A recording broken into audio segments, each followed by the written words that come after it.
আসছি ঢাকাতে একটা স্কুলে বিএসসি টিচার। প্রায় প্রতি সপ্তাহে বা 15 দিন পর পর গ্রামে আসি।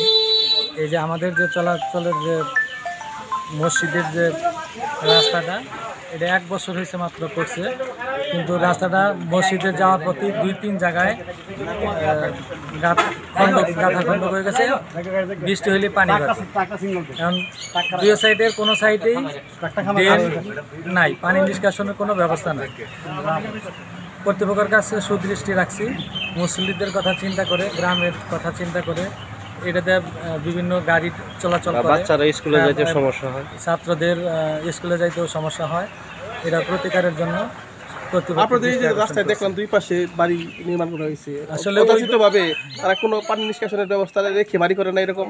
না, বাড়ি করছে বলতে যাদের জায়গা আছে, জায়গাটা সরকারি যে জায়গা ওইটা রাইখেই বাড়ি করছে, কিন্তু সরকারের কোনো পজিশন দেয় নাই যে এটা ড্রেনের জন্য রাখা বা ড্রেন নিষ্কাশনের জন্য, পানি নিষ্কাশনের জন্য কোনো ব্যবস্থা রাখে না।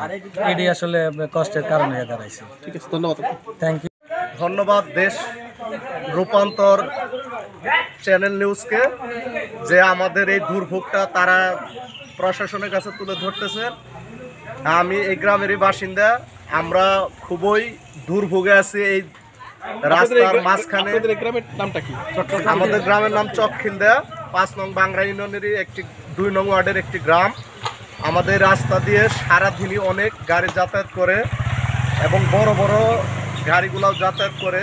তাদের এই অবস্থায় প্রতিনিয়তই ছোট বড় অনেকগুলো দুর্ঘটনা ঘটতেছে এখানে।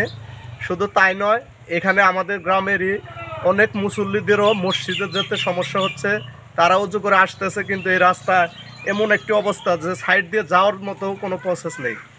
আমার মনে হয় ইঞ্জিনিয়ারদের, রাস্তার যে এলজিডি ইঞ্জিনিয়ার, তাদের হয়তো একটু ভুল ছিল, যে রাস্তা তারা এখানে পুকুর ছিল, সে পুকুরগুলো এখন ভরাট হয়ে বাড়ি হয়ে গিয়েছে। তাদের উচিত ছিল এটা ভবিষ্যৎ পরিকল্পনা করে রাস্তাটা করা, যাতে পানি এগুলো এখানে বেজে না থাকে। এখন এখানে পানি বেজে থাকার কারণে রাস্তাটা মাঝখানে পুরোই ভেঙে গেছে, চলাচলে অনুপযোগী। তাই আমি বলবো কালিহাতী উপজেলা প্রশাসন, যেহেতু এখন আমাদের জনপ্রতিনিধি নেই যে আমরা তাদের কাছে যে বলবো, এই কালিহাতী উপজেলা প্রশাসনের কাছে আমার একটাই দাবি, যেন এই সমস্যাটা দ্রুত আমাদেরকে সমাধান করে দেয় এবং এটার প্রতি সুদৃষ্টি রাখেন, সেই আশাবাদ ব্যক্ত করে আমি আমার কথা শেষ করছি। আসসালামু আলাইকুম। আপনি খুব আমাদের খুব কষ্ট হইতেছে, আমরা মসজিদে যাইতে পারি না নামাজ পড়ার জন্য, খুব আমাদের কষ্ট হয়। এমনি ভাঙ্গা আছে, 3-4টা ভাঙ্গা আছে। এই মসজিদে যাওয়াটা খুব আমাদের কঠিন, মানুষে মসজিদে যাইতে পারে না। কতদিন যাবত এই রাস্তা এরকম? রাস্তা হয়েছে প্রায় 1 বছর, 1 বছর কি হয়ে গেছে। আপনাদের ব্যাপক অসুবিধা হইতেছে? বিরাট অসুবিধা। তো এই যে দুই পাশে যে রাস্তা বাড়িঘর করছে, এখানে কি আপনার পানি নিষ্কাশনের জন্য কি পানির পাইপের ব্যবস্থা করতে পারলেন না? না, করতে পারলাম না। এরা কি দেয় না পাইপ? না, পানি পাইপ আস্তে তো মনে করুন যে আমি কোনো পাইপের জন্য জায়গা নাই। ঠিক আছে।